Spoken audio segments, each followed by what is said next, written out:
Et salut tout le monde, soyez bienvenus dans cette nouvelle vidéo tuto sur Blender 3D avec la fabrique d'univers. Et aujourd'hui nous allons créer des textures à la Minecraft. Alors tu connais la chanson, c'est le moment de mettre un petit pouce en l'air, de t'abonner, d'activer la cloche. Et c'est parti! Et nous allons créer notre texture sur le cube de base. Nous allons donc nous rendre en shading et nous allons pouvoir créer notre arbre. Alors en premier lieu nous allons ajouter des textures. On va ajouter une texture de type Voronoi, ainsi qu'une texture de type gradient. En amont de la Voronoi, on va venir mettre un mapping, ainsi qu'un texture coordinate. On va mettre un deuxième mapping pour le gradient, donc je vais faire un Shift D en sélectionnant le mapping et venir le placer. Je vais régler la coordination de la texture sur l'objet vers le vecteur du mapping et on va connecter le vecteur du mapping au vecteur de la Voronoi texture. Je vais sélectionner mes deux nodes et les décaler un petit peu pour venir le connecter ici au vecteur du deuxième mapping.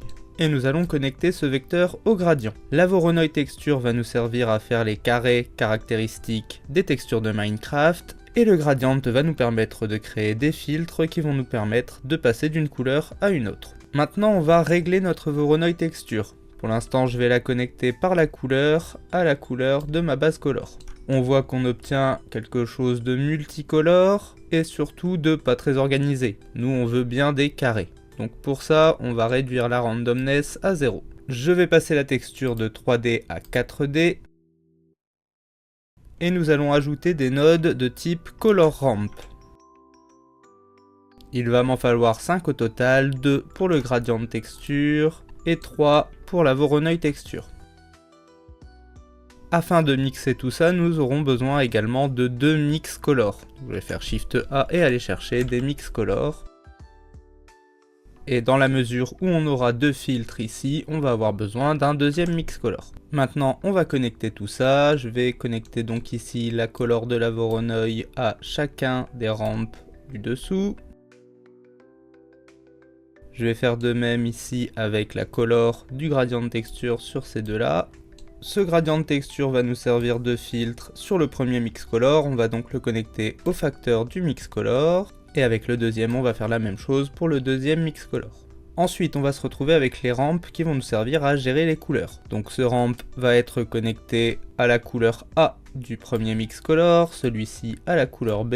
Le premier mix color va être connecté à la couleur A du deuxième. Et le color ramp du bas sera connecté à la couleur B du deuxième mix color. Maintenant, on va connecter le result à la base color. Il faut maintenant que nous réglions un peu tous ces nodes ramp. On va commencer par les couleurs. Le premier color ramp va nous servir à effectuer la transition entre le vert qui sera au-dessus et le marron qui sera au-dessous. Donc on va lui régler 3 couleurs, un vert clair ici, un vert foncé à l'autre bout et un brun au milieu.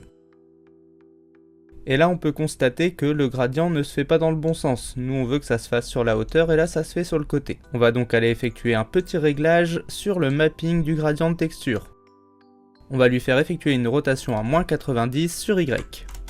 On va également le déplacer un peu sur X. 0.5 c'est plutôt pas mal. On va revenir sur nos color ramp. Ce color ramp ici va permettre de gérer le vert qui sera au-dessus. Je vais simplement aller piquer mes couleurs vertes. Ici et là. Pour l'instant ça n'apparaît pas au-dessus, tout simplement parce qu'on n'a pas encore réglé le premier filtre. Sur ce filtre, on va inverser les couleurs. Mettre le blanc ici au bout et le noir de l'autre côté. Et comme on le voit cette fois, le vert est bien passé au-dessus et on a bien la transition verte et brune en dessous. Vous l'aurez deviné, le troisième et dernier ramp servira à faire la couleur brune. Donc je vais simplement, comme tout à l'heure, aller piquer le brun qui est là-haut. Et en ajouter un plus foncé ici. On commence à avoir une texture qui s'approche de ce qu'on veut, mais c'est pas encore tout à fait ça. Il va encore falloir qu'on effectue quelques réglages, notamment le deuxième filtre. On va lui ajouter une couleur et on va les rapprocher du noir. Comme vous pouvez le voir, ça joue sur la limite ici entre le vert et le brun. Alors c'est plutôt pas mal, mais on peut encore faire mieux. Pour ça, nous allons changer le mode de nos color ramp. Pour l'instant, ils sont tous en linéaire, c'est le truc de base. Alors linéaire, c'est le mode par défaut. Ça permet de créer une transition mathématiquement droite. Si vous passez du noir au blanc, le gris au milieu sera exactement à 50%. Ça permet de faire des transitions régulières et prévisibles. C'est idéal pour des masques de relief par exemple, ou des dégradés simples. Pour nos filtres, nous allons utiliser le mode Ease, qu'on peut traduire par adouci.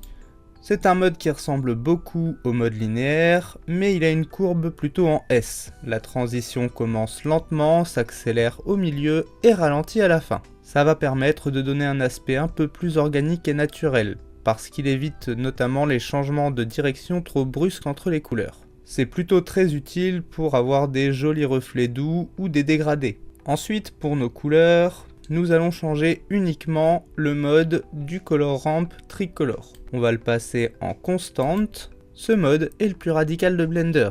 Il n'y a aucun dégradé, la couleur change brusquement dès que la valeur d'entrée franchit la position du curseur. Cela permet de créer des bornettes et des aplats de couleurs. C'est notamment un indispensable si on veut faire des toon shaders. Et on va simplement rapprocher un petit peu les couleurs ici. Je vais peut-être changer un peu mes verts clairs. Dernier petit élément, si on veut une texture sans trop de reflets pour avoir quelque chose d'assez plat, on va pouvoir augmenter un peu la roughness ici sur le principe BSDF. Et voilà, vous savez maintenant créer des textures à la Minecraft. Comme toujours, j'espère que cette vidéo vous aura été utile. Si c'est le cas, n'oubliez pas de la liker, de la partager, de vous abonner, d'activer la cloche, de la commenter, c'est extrêmement important et ça fait toujours plaisir un petit commentaire de soutien, voire même de nous aider si vous le pouvez sur Tipeee, le lien est dans la description. Quant à moi, je vous dis à la prochaine pour un nouveau tuto sur la fabrique d'univers. La fabrique d'univers où les rêves prennent vie. Avec chaque tutoriel, elle nous éblouit. Des mondes en 3D, des créations infinies sur sa chaîne YouTube, la magie s'épanouit.